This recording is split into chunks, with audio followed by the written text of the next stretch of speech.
younger generation has a progressive reformer spirit. In fact, in the history of the nation's civilizations, youth is a very expensive and priceless asset of the nations. However, in Indonesia itself, youth have lost their identity, especially in terms of national insight and patriotism. Given this, it is necessary to empower youth. Youth movement is one of the youth empowerment that needs to be developed. Through this youth movement, the government can maximize the potential of youth. Indonesia itself has a program, policies, and facilities to support this improvement. And not only that, in Indonesia, it is not only Indonesia; it's happening all over the world, especially in Philippines, in Malaysia, and also in Pakistan. So this is, of course, aims to form an agent of change in the future. We as a youth need to give our perspective to that. So there are three questions on these discussions. The first one is that how is youth movements in several countries in terms of programs, in terms of policy, and in terms of facility? And then second, how is the development of youth movement in our countries? And third of all, what is our aspiration as a youth for our own country or our own government? Here with us. Today we already have three guest speakers from several countries to share more about youth movement in our own countries. Uh, I will introduce it briefly about the name and the countries. The first is there is Eliza Sumampong from Philippines, and then the second is Hassan Ali from Pakistan, and last but not least we have Hafiz Samad from Malaysia. Well, hello everyone. I hope you are doing well and healthy. So you can say hi to Hello. Hafiz, Eliza. Yeah. Hi, Hi. hi. How are you? Hi. Okay. Yeah. And then to open the discussions, I think I want to introduce ourselves first because we have to know each other first, right? I'm sorry for my sound. Well, we have to get to know each other first. I think start from me. So I'm Brainy, as I've said before. I'm a program development at non-governmental organization concerning on educations and religions in southeast of Bandung right now. I'm being activist in educations, but I was graduated from public administrations actually. Well, I would like to invite Eliza for introducing briefly about yourself, please. Screen is yours. Hi. Can you guys hear me? Yeah, of course, it's really clear. Okay. Hi, everyone. My name is Eliza Sumampong. I'm from the Philippines. I'm 21 years old. I'm taking up a Bachelor of Secondary Education, which majors in Social Studies. I'm on my fourth year. I joined Model United Nations as either a delegate, a secretariat member, or a executive board. I also have been a student leader inside and outside the campus and our local community, and also in my school. And lastly, I had been participating in UN courses. I've been taking them briefly during this pandemic, and I hope that we all have a fruitful discussion. Thank you. Okay, cool. Thank you very much for Eliza. Right now, let's introduce yourself, Hafiza. Hello, everybody. My name is Hafiza. I'm from Penang Island, Malaysia. I am a student of law in the University of London, and I also write for the UN Youth Platform UK. And also, I mentor Model United Nations under the UN Association of Washington, D.C., where I mentor high school and middle school students yearly, twice yearly. So that's a bit about me. Okay, right now, Ali Hassan, perhaps from Pakistan. Assalamu alaikum. Can you guys hear me? My name is Hassan Ali. I'm from Pakistan, 22 years of age, and I am recently graduated from NED University of Engineering and Technology in the field of automotive engineering. It's been a pleasure for me to present Q development, and I'm very honored to meet all of you guys here, and especially thanks to my friend Fanny who invited me to on this platform. Thanks. Okay, thank you everyone. So we have known each other, right? Okay, let's move on to our main discussions. As we've talked before, as I've talked before, that we are talking about the youth movement in our countries, because there is a program, policies, and facilities that is provided by the government for the youth movement. So to open the discussions, I think I want to know the perspective of the youth movement in the countries. I think the first time is Hafiza. Hafiza, are you ready to explain or to present your what is that your youth movement in your country right now? Yeah. Yes, definitely. Thank you very much for that, Rainy. Before I begin, I have to extend my appreciation to the university and its organizers for organizing this rather crucial event and to have given me an opportunity to be around young thinkers, makers, and creators of tomorrow. We are currently in the digital era. Digital natives are now in their 20s. I believe many of you who are watching must be in your early 20s or late teen years. The main change makers, irrespective of region, regardless of where you live in the world, are the youth. Change makers are born when they take the risk to begin a conversation, to start a movement. To begin a movement in the viral era, in the highly digitalized era, is basically by the usage of social media. This is nothing new. I'm sure every one of you present in this space are aware of this. How and what to speak up for, why and when is the million-dollar question. Moving back to the agenda, to the question, in Malaysia specifically, voices of the youth are beginning to be heard, although it takes hard lobbying. The faith in the justice system has mobilized the voice of the youth forward and upward. I'm sure many of you who are present here today are very much aware of the historic turnaround Malaysia had in 2018. We have been governed by one political party since our independence back in the late 50s. I am proud to say that I have been a part of the movement in creating this history. Each and every youth in Malaysia are a part of this history. Quickly after the new party took over, we had our very first youth minister in the cabinet. The same year, Malaysian youth also started lobbying to bring down the voters' age. This has now been gazetted and the voting age is now 18. This shows that government policies, legal framework could be created and implemented with the voice of the youth. The voice of youth, persistent lobbying, and the power of social media really makes a concrete impact. Every one of us are on social media. This very social media also creates a platform for us. However, it is in our hands as to how we will use it to our benefits. Many young activists are mushrooming through a simple Instagram post, such as an infographic on an underreported issue, for instance. This is also how the Palestinian uprising started back in the beginning of 2020. It all started with an array of infographics on Instagram. I personally was involved in creating content to raise awareness on the Palestinian uprisings. It was non-stop lobbying and all was done 90% on social media. Similarly, this was also done during the historic turnaround Malaysia did in 2018. Heavy lobbying was done specifically on Twitter, raising awareness on the subject. Awareness is crucial. Educating the public is important to spark a conversation and start a movement. If we believe in something and we act upon it by constant lobbying and pressure to the person of authority, what we believe and dream for our nation will definitely be a reality.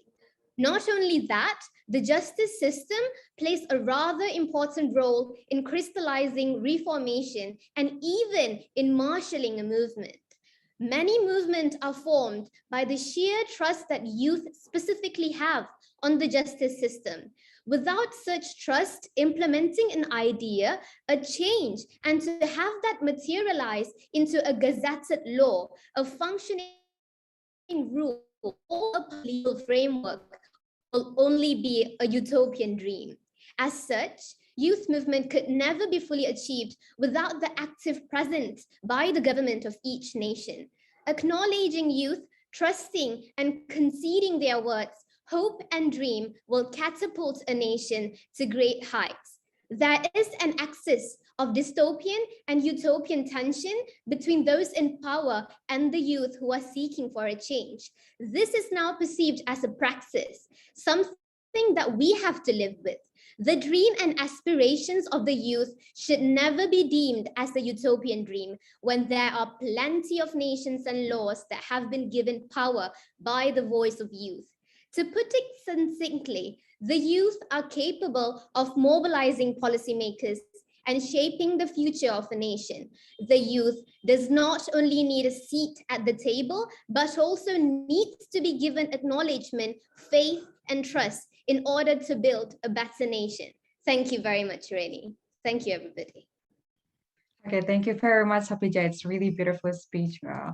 Yeah, I really agree with your statement about that. Begin a conversation. It is to start a movement for the youth, and you are making awareness of the youth in the social media the most, right? And it is about the Palestine too, because you say that it is a non-stop lobbying. So, is there any what is that? Is there any support from your government to for your movement itself? Okay, as I mentioned in my speech earlier, the support of the government only comes when we lobby.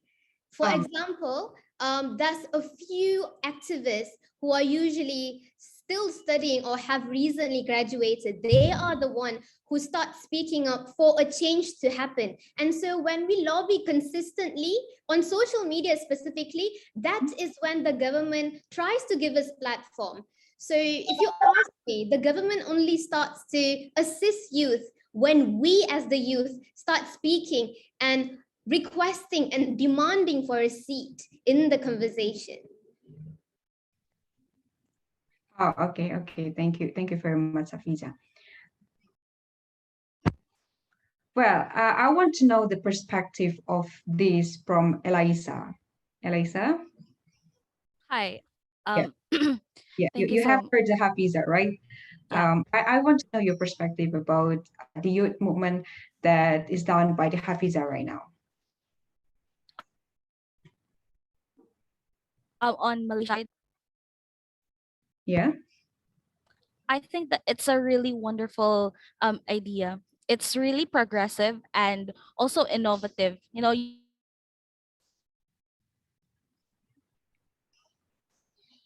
using technology is a great way for youths to have a platform in which they can just speak up for themselves. Like what are the things that they usually see in their environment, what they have observed, and those platforms used in the digital era is really helpful. And I really commend what Hafisa had did. Thank you.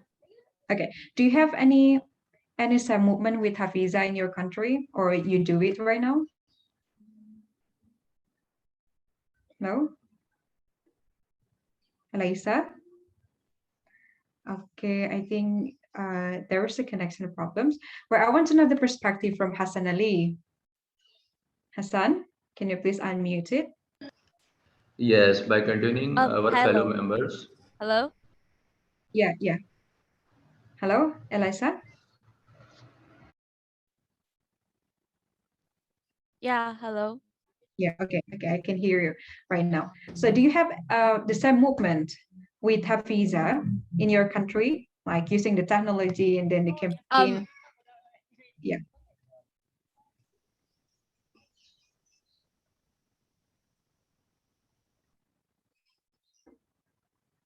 Okay, Eliza, we cannot hear you. I think there is a problem with your connections.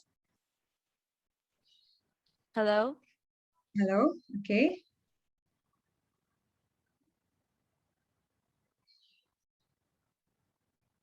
Okay, I think we're going to Hassan Ali first, Eliza.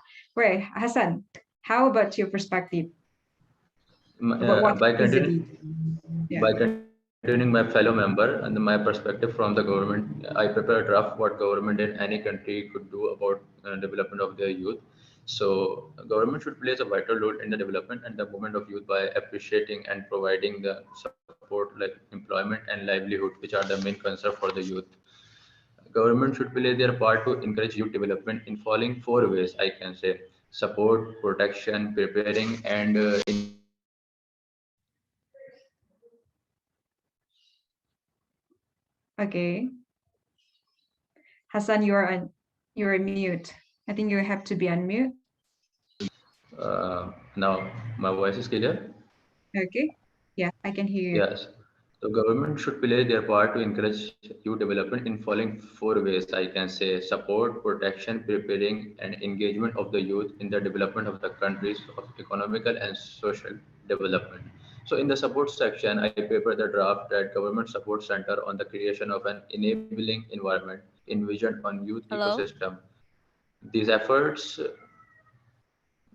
utilizes a system approach which shapes the policies, norms, values, and benefits of individuals, communities, local, and national institutions towards positive life trajectories of the youth. Now, in the protection section, what government protect for the youth and the development and movement efforts should be made to focus on preserving young people's right, aligning program in adherence to national and international legal frameworks regarding youth conflict and disaster response. So what we prepare for the government, what the government should do by preparing youth for adulthood occurs within and across multiple sectors and domains by strengthening capacities and building assets. Mounting evidence Okay, shows Hassan. that Yeah. Yeah, it's youth really well. How about Eliza? Eliza, are you there? Yeah, I'm sorry about the problem. No, that's no problem. Well, thank you very much, Hassan, for your response. Yeah. Let's just hear about the perspective of Eliza about the youth movement that Hafiza done. Do you have it in your country? I can say that we have the same in the Philippines using digital technologies and social medias as platforms. However, it's not as successful as what happened in Malaysia. It wasn't as progressive and it wasn't as impactful as how they have um like what happened to them, because as you may all know that the Philippines is actually the texting capital of the world, and mostly people really are into social media in the Philippines. But that case is that when you are into social media, the people here are into social media, there is no guarantee that every word that they actually spread are true. That, sometimes um in one bunch there would always be one rotten one. So the thing here is that we could not really like we cannot really intake them as something that is true. So what we do is what the youths in the Philippines do is actually coordinate in the national and in the local level. Thank you. Okay, Eliza, thank you very much. Well, in Indonesia itself, the using of the internet in the youth are reach 90% of all the population, I mean, of the youth. So yeah, digital has been really a promising things to campaign everything. Well, I think all of the countries in the world, especially our countries, using that for campaign, using that for the youth movement, and it will be the effective way to do it in this era, right? Well, Hafiza, I want to ask you a lot more about your country, Malaysia. Is there any movement that you know about the youth movement that is provided by the government? To be in all honesty, the youth only started speaking up because they were not listened to. So to put it simply, we were not given a platform. We were not really given a priority in my country at all. Okay. Yeah. Yes, and that's why we have a lot of youth activists, people who come online, who create organizations to give platform for other people. So this does not only happen in Malaysia, this happens in the Western world, in Asia Pacific, in Asia. People, the youth specifically, they take advantage of stable internet connection. Just using the internet, we can actually make a change. And that what has happened. A lot of young activists right now, they open their new organization online, they give platforms for others, and they start a movement. That's how it has been going on. Okay. Yeah, I think it's the same in Indonesia too. We create some of the platform in online, then we collecting the donations or so on and so forth. But we know perhaps in the global scale, we have Greta Thunberg, the environment activist, or Malala from Pakistan. And so is there any movement that directly doing that, like Malala or even like Greta Thunberg? Okay, I believe we have our former youth minister is actually very much known, Said Sadiq. He was the one who began. He was the one who began the reformation of youth. In context of Malaysia, he was the one who actually started the youth movement itself. However, I can't just give the whole of credit to just Sadiq, because each and everyone, even in a very highly conservative area, people are speaking up. It's just that they are not well known. So there are much more people in Malaysia who have been speaking up. It's just that people don't hear about them. But in context of Malaysia, what everybody knows is Sadiq is very popular everywhere. So he was the one who actually made youth activism widely spoken in Malaysia. Okay, so I think I want to ask the same questions to Hassan. So how about you, Hassan? Is there any movement youth, that direct movement like Greta or Malala? I mean, except for Malala, because Malala from Pakistan too. How about that, Hassan? No, there is no as such movement supported by the government right now in our country for the. But yes, in previous election when the government would change, our Prime Minister Imran Khan has been selected.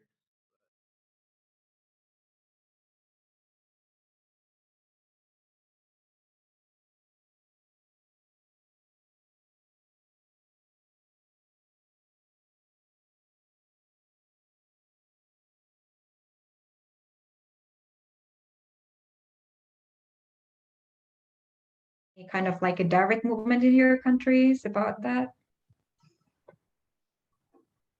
Um, yeah. As a matter of fact, alongside with Greta Thunberg on the COP26 on Glasgow, we have John Bonifacio. He is a 24-year-old Filipino.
most of the youth movement are coming from the speak up of the youth itself.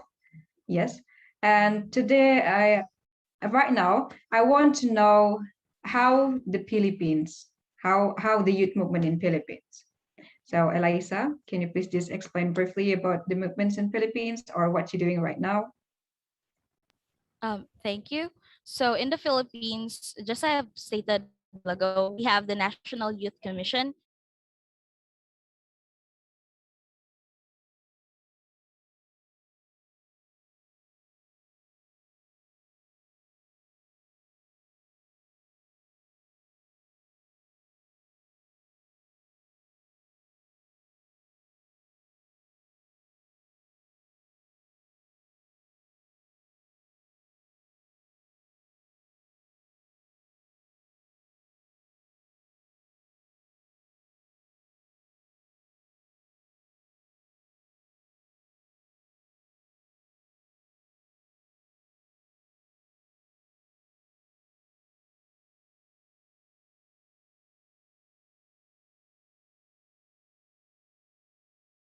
we raise those questions up until it reaches the national level, wherein before it reaches the national level, they actually try to filter out if these suggestions can be valid, if these suggestions really are true, if these concerns are true, what is factual and what is opinionated. And when it is opinionated, it is not really discussed that easily. It is taken into consideration in a matter where it becomes a suggestion, so that we also have a belief in the Philippines that no matter what suggestion you give, it might not be applicable in this say instance, but it can be applicable in the near future.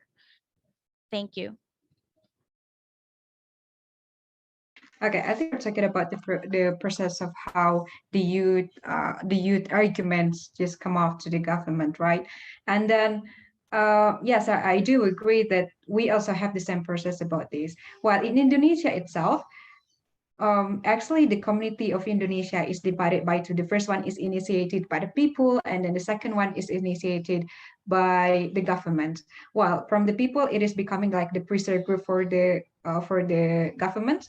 In Indonesia, we have. I think this is we have it all because this is one of the 17 goals, like zero waste, zero waste. So the youth here are campaigning about the zero waste, and we are trying to campaign about the reducing and even what is that, the get rid of the use of the one use of plastic. Then our argument or our campaign was becoming the regulation in every province. We have 34 provinces, and they each one of provinces has one regulation to reduce it. Well, I think the youth of movement in Indonesia has been successful in terms of that. So, how about in Philippines? Is there any cases that the youth movement has been successful to turn the regulations in the what is that, in the government? Yeah, Elisa. Um, Thank you for that question. I think yes, specifically because I think it has to do something about mental health. Child labor is also one of the biggest things here in the Philippines, and also the waste management, which is um highly done by almost every youth in the community, because we try to make it more clean as possible. We also have we also have planting tree planting activities wherein we plant trees. So I think that most of the most of the platforms that the youth are doing, or whatever suggestion that they are doing here in the Philippines, is actually really successful. Especially that, politics, elections are coming actually, and I've seen a lot of posts in social media wherein youths are actually utilizing their voice and campaigning for a particular candidate. I'm not just gonna say who the candidate is, but I think that the youths feel that that particular candidate is the best candidate for them to succeed on the suggestions and the policies that, or in the platforms that youths will suggest in the future. So that's how it is.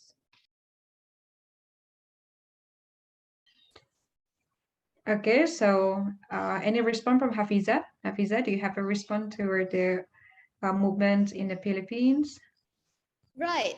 From what Eliza has told, it is very much of a different in Malaysia and how it is in Philippines. Because me, I've actually started to speak up when the pandemic started, and that was also when a lot of youth in Malaysia started speaking up, because everything became online when pandemic began up until now. So when it comes to online, even politicians are lobbying online. Even politicians are starting to get attention of the people, starting to get votes online on Twitter, on Facebook.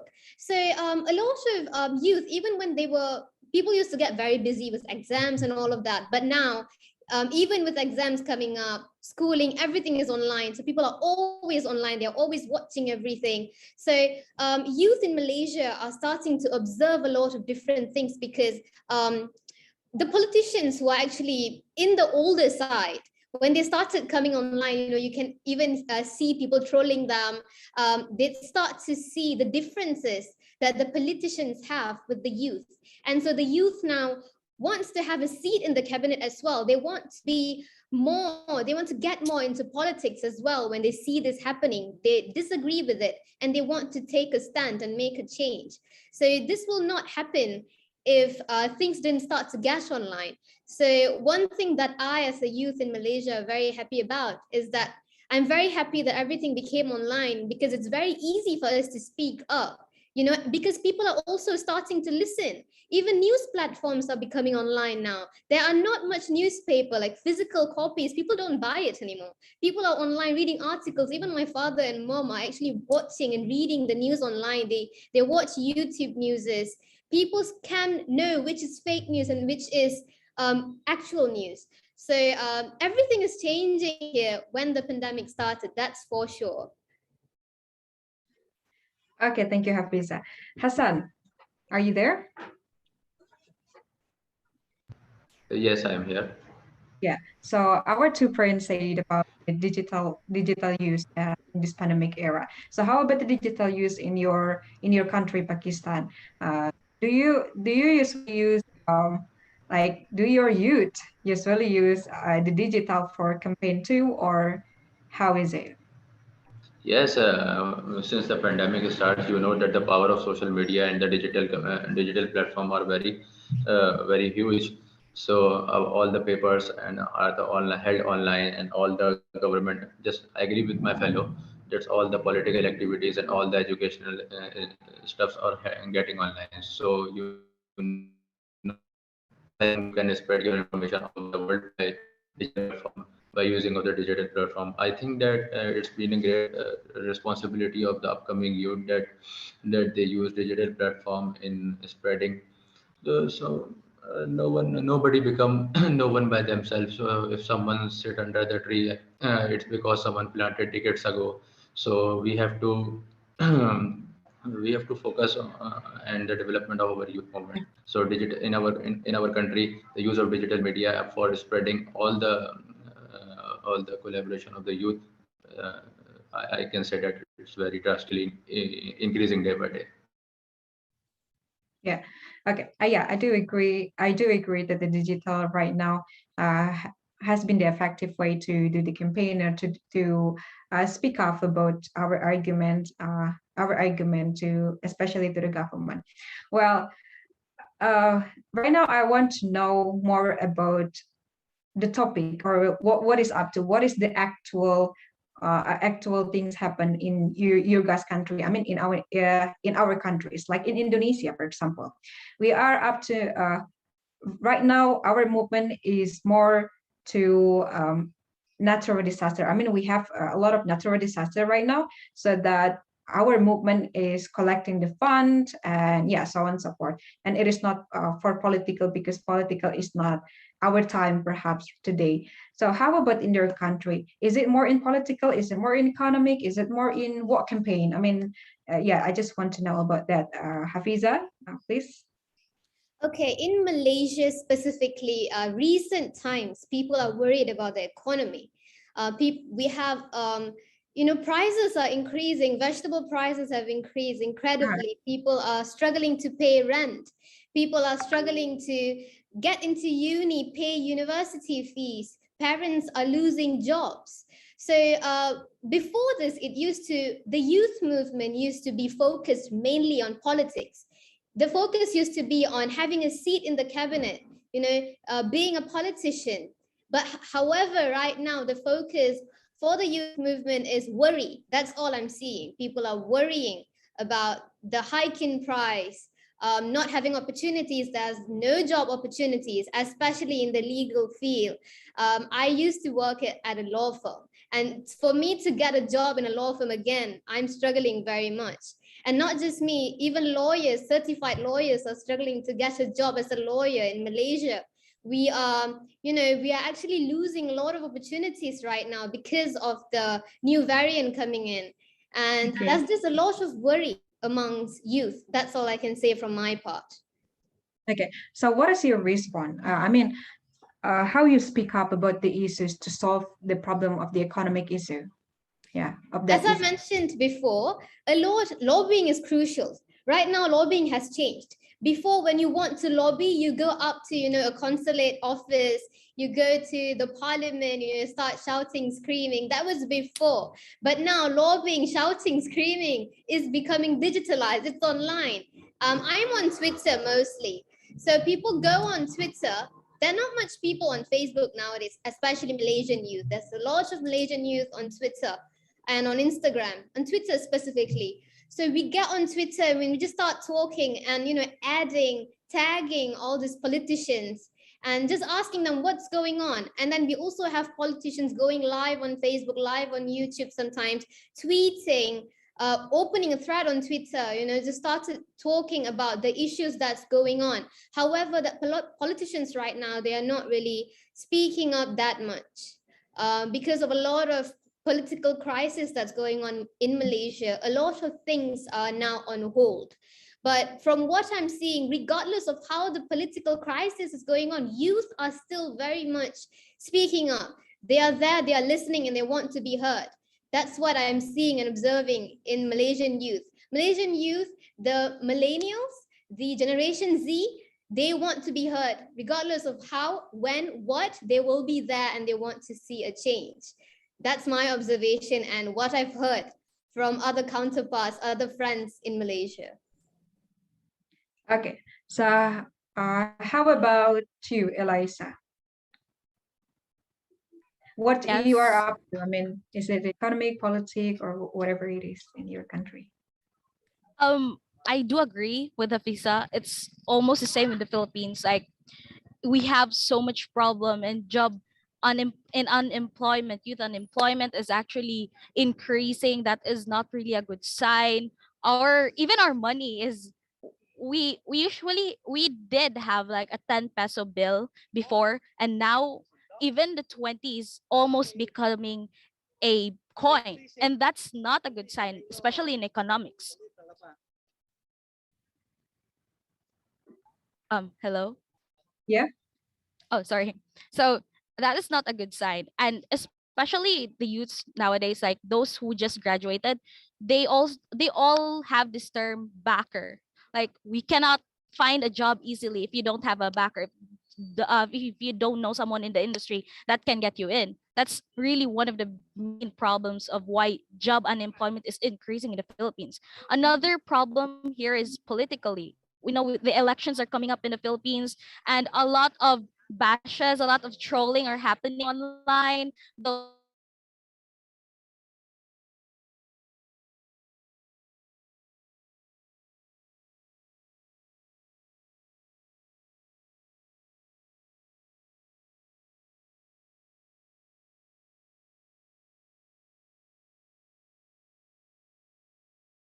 say things like Telegram. but enough of that. So another problem is the education. A lot of students are screaming that they want to be in the face-to-face classes because of the internet connection, which you can have seen in the previous minutes before I was really cutting off. Yeah, and it's a laughing matter because even if the students are actually calling for a face to face, the thing is that we will be back on face to face in January. And what the students are actually commenting online is that shouldn't we give at least an academic break? So it's kind of ironic because you want face to face and now you're given and you don't want it. So it's contradicting at that point. Another economic, political, education, even in social, there are a lot of things that happen in this pandemic and this quarantine. A lot of reports had been released that Filipinos usually have more, there are a lot of Filipinos that had I am it's not just Filipinos, but a lot of people had experienced mental concerns. Even our celebrities, they had been openly posting it that they had been under depression. And so it's still a concern nowadays because even if the youths really have a voice in speaking about this kind of issue, this kind of problem, but the thing is that you cannot really, it's like a plant. You cannot really just get rid of the plant if you're not going to get rid of its roots. And the roots are actually deeply rooted. So even if I say that I was a victim of depression or I was a survivor of depression, some people would just say like, oh, it's just all in your mind. Overthinking, anxiety is just all in your mind. And it's not, it shouldn't be that way. And it's one of the main concerns because even if we individuals, we have a lot of achievements, we have a lot of things that we want to do, we still overthink. We still wake up at night crying ourselves, thinking that we aren't good enough. We will have such problems. So that's how Quarter it's life going. crisis, right? Yeah. We all have it.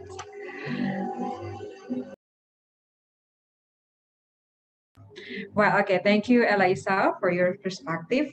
Then I want to know your perspective, Hassan, about the problem in your country. I mean, yeah, what you up to? What the youth up to right now? Is that in political, economic, or separations, or what?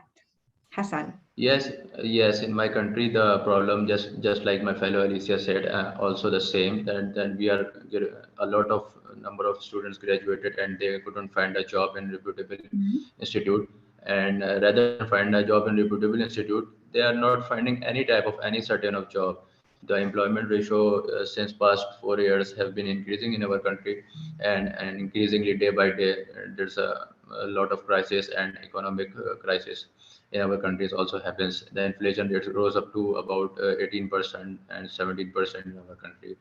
So that's the main issue, and we youth, and especially for our civil memberships, have taken an initiative to raise this economic development and encourage you to attain certain level of employment in our country. So the crisis in our countries are not new. They are about decades. So we have trying to overcome it, but uncertainties always happen, and it is one of the factor. So I pray to God in upcoming years we overcome this.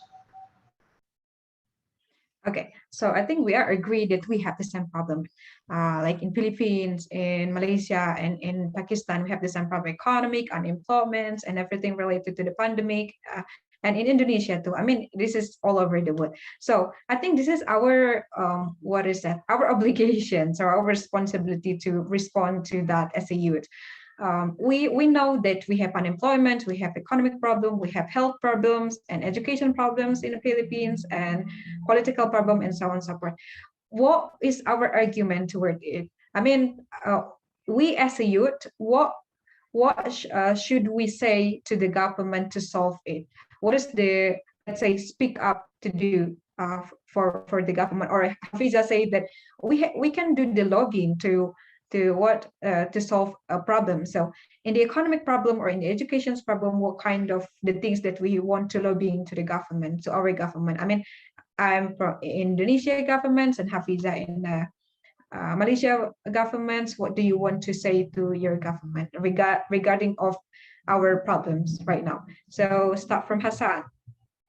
Hassan, do you have any voice Yes, for your government about that? Yeah, what is that? yes, I prepare a draft for our government, that what our government and any country's government should do to engage in my engage section, to engage youth, involve elevating their voices and ensure meaningful opportunities to contribute to resolving issues and promoting positive change in their communities and nations, especially.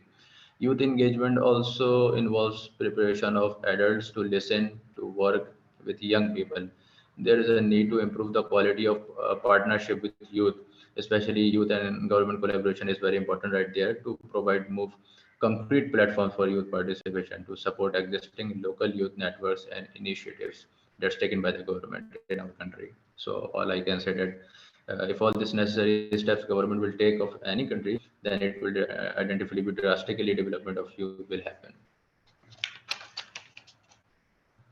Okay, Hassan, that's it. Yes, Okay, thank you very much for your voice. Well, there's some questions with regards to Hafiza. How do you respond to that? What the voice that you want to say to your government about your the problems that you face in Malaysia? Right. So that's two. One Okay. is fundings. Second is putting up of statutes and laws. When I say laws, we need to put up law that makes it possible for people, especially new graduates or even people who do not have a degree or any certifications, to be given a job. Because there are a lot of people, when you know, people in the higher ups, they don't even have certifications, they don't even have degree, but they get a position in the higher ups. They are a person of authority because they know people inside. This is an ongoing issue, not just in Malaysia, but also in Asia Pacific, in South Asia. So we need to put up laws, because we as youth, we usually believe in the justice system. We need to believe in the justice system and start a case in the courts, because this happened in Malaysia. Youth actually believe and have faith in the justice system that they will actually start a case in the courts. And whatever case there was a very young high schooler who actually started a case against the school systems in Malaysia. She went viral. She actually went on BBC News, Al Jazeera, and all sorts of news. She was against sexual assault in her school, and she took up a case against the teacher. This became extremely viral. So putting her as a huge example, I think we can do this by starting a movement in the justice system itself. Just start a case. But I also understand that not a lot of people have the funding allocation to start a case. And also not in a lot of regions, people have that much faith in the justice system. So that's one that we can do. The second is funding that the youth will be asking, they are asking in Malaysia itself, is the allocation of funds. Recently in Malaysia, we are trying to build the second tallest building in the world.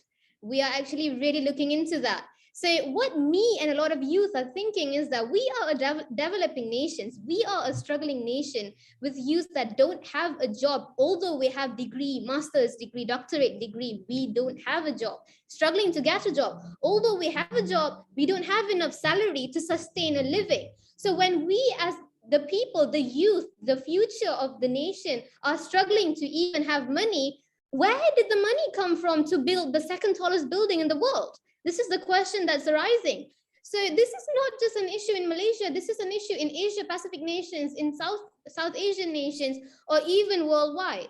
So allocation of fund is very, very important. And we can only do this, we can only start allocating funds if we have a youth in the cabinet, in the political scene, to help be the voice of other youth. So I believe specifically that being a youth, we need to be actively involved in the political scene to make a change in your nation. You can't make a change in your nation by just sitting on Twitter and tweeting or going on Instagram and starting up infographics. You need to start, getting into politics directly.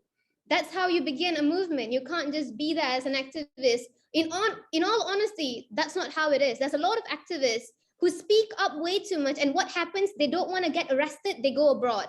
This has been going on in Malaysia and also in a lot of Asian countries.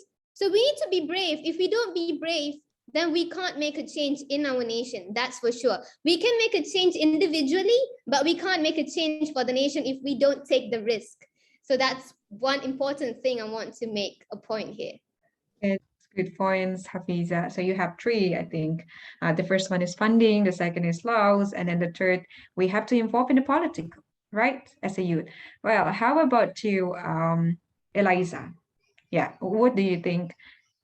What do you want to speak to your governments about regarding to the problems that you face in your country? Okay. Let me just give a shout out to Kuya Frank Cordova. So he actually texted me saying that, do I agree if on Hafiza's side? Well, yes, I do agree with her.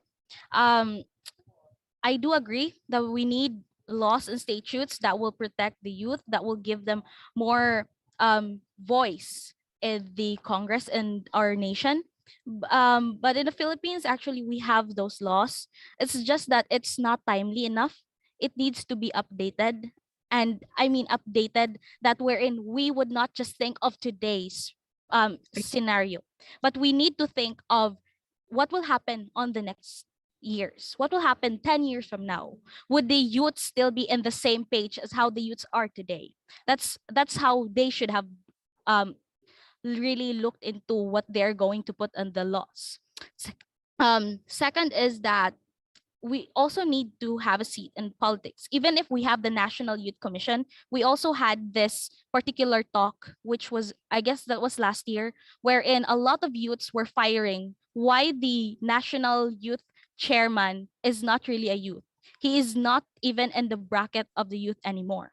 And he said that he doesn't want to come down of his position. Well, that is not something that they can do. This is not something that is their decision. This is the future of our nation that we're talking about. Whether or not they understand, they like it or not to be taken down of this position, they should not have the privilege of saying that they still want this because I have a lot of I can still do a lot of things, that because your generation has done it. Like, give the next generation the seat wherein they actually had seen what are the ongoing things, what are the happening online, what I mean on the community, what is happening directly in their eyes. And second is that I believe that the government should trust the youth. Yes, we are citizens. Yes, sometimes we are irrational. Yes, sometimes we are emotional, but we are optimistic. We know that we have a right. We have we can do, we are capable of doing something, because even if I know this is going to sound strange, but a lot of graduates that are really capable, that are, graduated cum laude, summa cum laude, magna cum laude, would opt to go abroad because they feel that they are not needed in the country. And that's something that we should really take time to consider. Why are we cultivating those kind of mindsets? The government needs to trust the youth. Yes, they're giving us budget, like it's a big budget.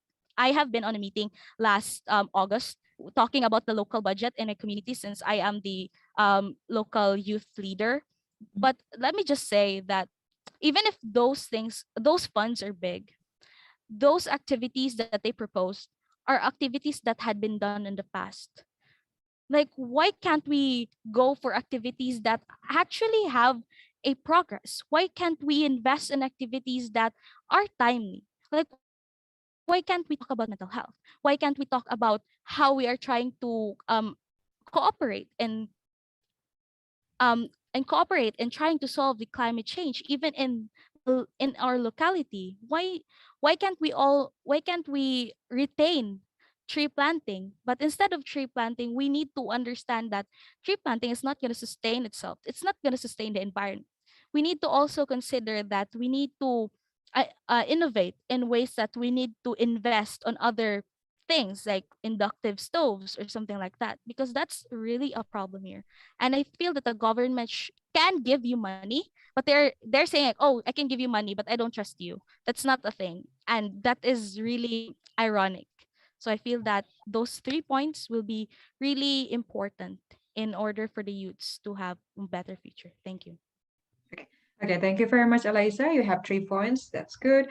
Well, I just want to remind all of the participants who have the questions. You can write on the pictures of Zoom if you are on Zoom, and if you are on the YouTube, you can drop on the comment box. What is that? What is it called? Yeah, comment box there, and you can give the questions there. So I will ask it to the panels. Well, dalam bahasa Indonesia ya. Kalau kalau kalian punya pertanyaan, langsung ditanyakan saja. Boleh pakai bahasa Indonesia. Nanti saya yang translate ya. Nanti ditunjukkan untuk siapa, untuk orang Filipina atau Pakistan atau Malaysia. Oke, untuk operator bisa boleh dibantu di apa namanya di YouTube, nanti pertanyaan-pertanyaannya dikesayain. Operator, siapa? Devina? Yeah, okay. So let's continue to our discussions. Well, we have agreed that we need to sit in a political, because we need opportunity to have a voice. Not only voice. I mean, we need an actions from our youth itself. So how about the opportunity in political for the youth itself in your country? In Indonesia, I think it's only 10% opportunity for the youth to be in the political realm. So how about it in Pakistan, perhaps? I think because Pakistan, well known as Hassan. Hassan? Yes, I Yeah, totally what's the agree with. opportunity to be in political for the youth in your country? Yes, I totally agree with Alicia. That's a lots of graduate getting abroad for their masters and PhD, and it's very shameful for the country whose graduates are working for another countries and and doing all the research work for someone else rather than their own country. In my country, the education fundings was getting very low. I cannot I cannot think so that our government should take initiatives and steps to solve this problem, because lack of education fund would be the main impact on the graduates, and especially not allocating for their employment is one of the main thing that causing the trouble in our country. Okay. Okay, so thank you, Hassan. How about you, Hafiza? What is the opportunity for the youth in political in your country? Opportunity for youth are blooming. However, although it's blooming, we have a youth political party that was started by the ex-youth minister, who is now no longer a minister, but he is in the cabinet, he is in the parliament, but he is no longer a minister. But this ex-youth minister started a youth political party. It went viral, people start talking, but that's about it. How do you win vote? How do you get people to vote for your party is the big question right now. And a lot of voters, they don't really believe that youth can make much of a change because they don't have enough experience. We do have around 50 to 60%. I'm not quite sure the statistics of it, but we do have a lot of youth in Malaysia. And by opening up voters aged to 18 years and above, we are actually having higher chances of getting the youth political party to win the election. However, the problem is how many are going to turn out? How many are going to start voting? And will they believe in this youth political party is another big question. So I believe with the pandemic going on, with the hike in price, with people struggling to make ends meet, a lot of people, they don't really focus on politics anymore, even me, because I personally are focusing on how am I going to get a job? How am I going to get more money? So the problem now have changed drastically with the starting of the pandemic. So to be honest with you, Rennie, a lot of people are questioning a lot of things, because when you struggle to make ends meet, politics is not in your, it's not one of your priorities right now. Okay. Okay. Thank you, Hafiza. How about you, Eliza? Yeah. Can you repeat the question, Rani? I think the same questions with Hafiza. So, how is the opportunity in your country about politics? Sit in the politics. Thank you. I believe that w- I also agree with what Hafiza had said, that it's not really a priority for most youths to think about it. But personally, I've been asked a lot of times if when would be the time when I run into Sangguniang Kabataan or Youth Council, but it really didn't strike me because um as funny as it seems or ironic as it seems, but politics might be in my blood, but it's not really my it's not a path that I want to take, actually. So the youth opportunity in the Philippines is quite different because, as I have said, that it's not really just on the national level. It also is in the local level. So when we say in the local level, we have Sangguniang Kabataan, which I always reiterated, right? Youth council. So youth council are those people or the youths. They are led by the youth. They are for the youth they tackle about the problems of the community and the youth. We have a federated, which is those federated youth leaders will be the ones that will coordinate with the national levels or the provincial levels, because Philippines is an archipelagic country, and it's really hard to communicate when you know that the national level is on the other side of the country. So that's how we do it. We do it little by little, from local to provincial, then provincial to national. So but again, youth opportunity opportunities in the Philippines locally, they are big, they're huge, but nationally it's not a thing. Like it hasn't really happened yet. Thank you.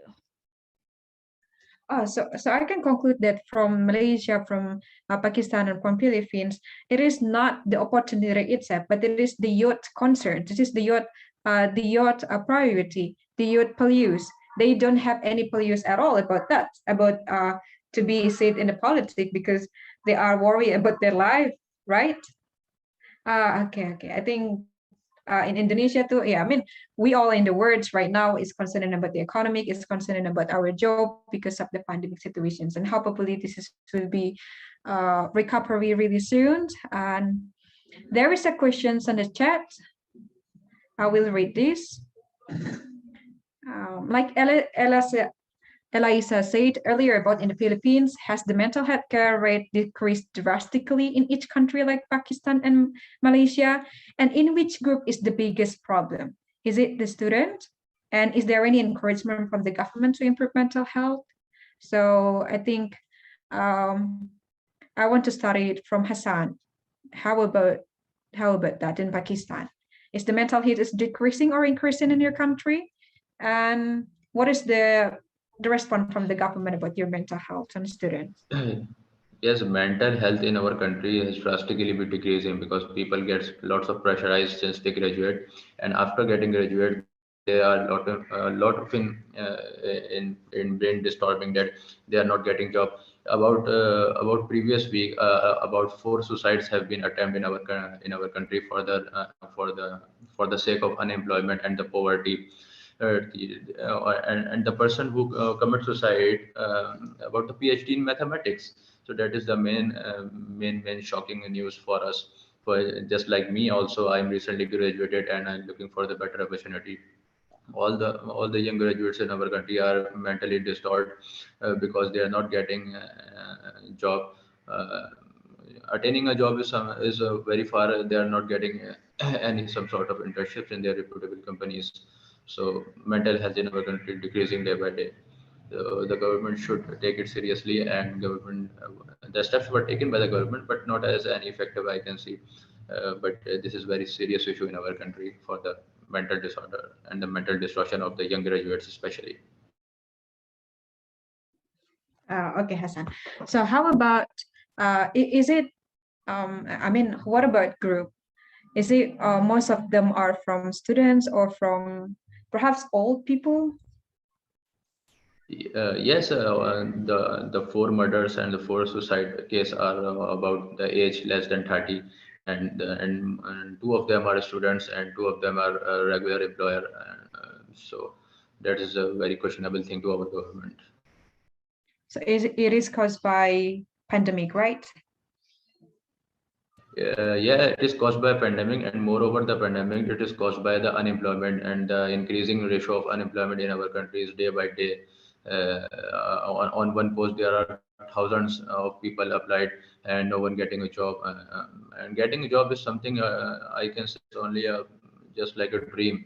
But in our country, the lots of unemployment have been raised day by day. Okay. Okay, thank you very much, Hassan. How about you, Hafiza, in Malaysia? What is about the mental health? Yeah. All right, the mental health issues has always been an ongoing issue, and people don't speak up because of the stigma. And this me included, because when I had mental health issues, I could not quite speak up because you struggle to get a job, because when they know that, for example, you have ADHD or you have anxiety disorder, they are scared to have you in their job. And same goes to everywhere, really. And that's why we have the highest suicide rate recently. And even then, even when government parrots saying that, they're going to give you proper allocations to help you with your mental health, it's just saying. They don't seem like they're not doing anything about it. In addition to that, although, for example, the funding are allocated, however, the stigma is still here. The thing is that in the conservative society, regardless if you are a Gen Z or millennial, if you live in a conservative environment, people tend to think that, oh, you have mental illness. Is that because you're not a good Muslim? You're not a good religion person? So it comes a major issue in conservative nations. And this, me included, I struggled with that as well. People come up to me and they're like, are you not a good Muslim? Is that why you have depression? And it hurts. So stigma needs to be handled. Things have to change in terms of mental health stigma.